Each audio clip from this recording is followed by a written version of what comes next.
School থেকে বাসায় চলে আসলাম। এই তো মেয়ে ছুটি হয়ে গেল, তো এসে আমি এখন রুটিগুলো আর কি ভাজতেছিলাম। তো আমার হাজব্যান্ড অফিসে চলে যাবে, এখন বাজে 10টার মতন। আসসালামু আলাইকুম, শিল্পী হাউস ব্লগ থেকে ভিডিওটি শুরু করলাম। কাছে কিংবা দূরে যে যেখান থেকে আজকের ভিডিওটি দেখছেন, আশা করি সবাই খুব ভালো আছেন। আলহামদুলিল্লাহ, আমরাও ভালো আছি। এইটা তরকারিটা আর কি গরম করে দিতেছি। আমি রুটিগুলো রাত্রেই বানায় রাখছিলাম, আর এখন তরকারিটা রাত্রেও করছি। এখন আর কি তরকারিটা গরম করে দিব। শুধু আলুটা একটু কাঁচামরিচ দিয়ে বেশি করে ঝাল টাল দিয়ে মানে একটু ঝোল ঝোল করে রান্না করলাম। এইভাবে মানে আলুটা রান্না করলে না মানে ভালো লাগে আর কি রুটি দিয়ে। আর শুধু ভাজি না, শুকনো শুকনো লাগে, ওইভাবে খাইতে চায় না, তাই এভাবে ঝোল করে করলাম। তো যাই হোক, নাস্তাটা করা শেষ হলো, অফিসে চলে গেছে আমার হাজব্যান্ড। তারপর আমি ঘরের কাজকর্ম আর কি হাত দিলাম, এখন কাজকর্মগুলো করে নিতেছি।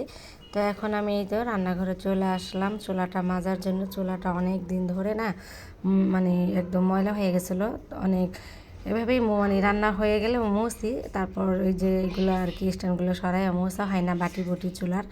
তো আজকে এইগুলো সরাইয়া ভালোভাবে আমি একটু মাছতাছিলাম।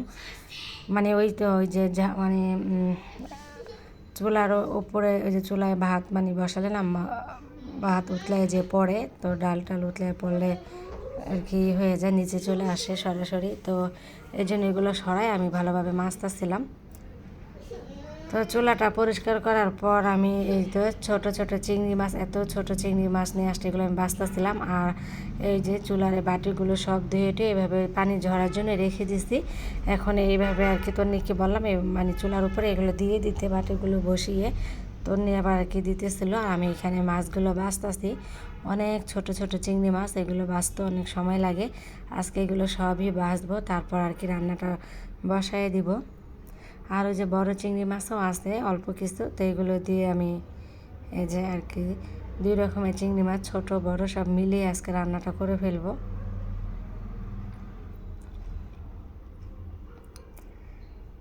তো এই ছোট চিংড়ি মাছগুলো না ভর্তা বানালেই হতো, তারপর আজকে আর কি ভর্তা বানাবো না, এগুলো দিয়েই দেখে চিংড়ি মাছ দেখেই রান্না করা যায়। তো কচু নিয়ে আসছিলাম একটা, তাই কচুটা দিয়ে সুন্দর করে রান্না করব। আর পালং শাক নিয়ে আসছি, পালং শাকও আজকে রান্না করে নিব। এই তো বাসা হয়ে গেল, আর এই জোগাগুলো ফেলে দিব, আজকে আর জোগা ব্লেন্ডার করব না। তো আজকের আমার ভিডিওটি আপনাদের কাছে ভালো লাগলে প্লিজ মনে করে লাইক দিয়ে যাবেন। অনেকেই আর কি দেখেন, তবে আপনারা হয়তো বা ভুলে যান লাইক দিতে, প্লিজ মনে করে লাইকটি দিয়ে যাবেন। তারপরে এই তো এখন এই যে চিকেন বল ভাজতেছিল তন্নি, বললাম যে এখন ভাজার দরকার নেই, বিকেলে ভাজা দিব, ওরা এখনই শুরু করে দিছে। তারপরে তো এখন এই যে চিকেন বলগুলো আর কি ভাজতেছিল, তো আমি ভয়েস দিতেছি। আমার আর কি যে ছোটো মেয়েটা অনেক শব্দ করতেছে, ওকে আবার আর কি কথা বলার নিষেধ করে দিয়েছিলাম, তা আবার আসলাম ভয়েস দিতে। তো যাই হোক, এই তো রান্নাবান্না আমার শেষ হলো।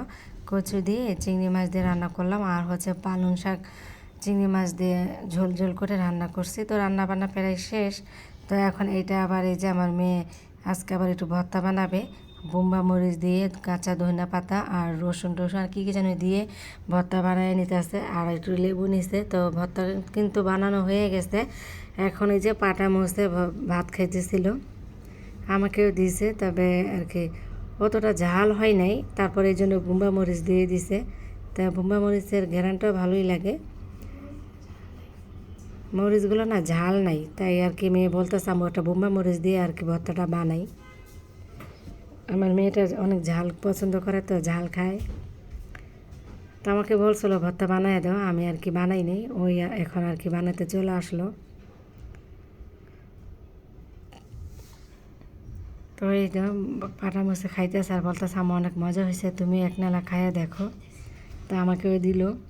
তো এখন এই তো ঘরটা ঝাড়ু দিয়ে নিতেছিলাম, এর আগে একবার ঝাড়ুটা দেওয়া হয়েছিল, তারপরে এই যে ময়লা টলা আবারও কী জানি কি ফেললো, এই জন্য আবার একটু ঝাড়ু দিয়ে নিতে আসছি। আর ঝাড়ুটা দিলেই আমাদের বিড়ালগুলো যেখানে থাকুক না কেন দৌড়ায় ঝাড়ুর সামনেই চলে আসে আর কি। ওরা আর কি ঝাড়ু দেখলেই মানে খেলাধুলা করে, তো খেলতে চায়, এই আর কি ঝাড়ুটা ধরতে চায়। তো এখন ঘরটা ঝাড়ু দিয়ে নিব, আর কিছু কাজ আসছিলো বিকেলে, আবার আমাদের বারান্দায় যে ফুল গাছগুলো এগুলো আর কি বিকেলে পানি দিব, এখন আর দিব না। তো আজকে ভিডিওটি ভালো লাগলে আবারও বলছি, প্লিজ মনে করে লাইকটি দিয়ে যাবেন। অনেকে লাইক দিয়ে চলে যান, মনে থাকে না, তাই আমি আগে ভিডিও শেষ পর্যায়ে এসে মনে করে দিলাম। তো এই তো এখানে রাখবো। সবাই ভালো থাকবেন, সুস্থ থাকবেন, শিল্পী হাউজের ব্লগের পাশে থাকবেন। আজ তাহলে এই পর্যন্তই। আসসালামু আলাইকুম।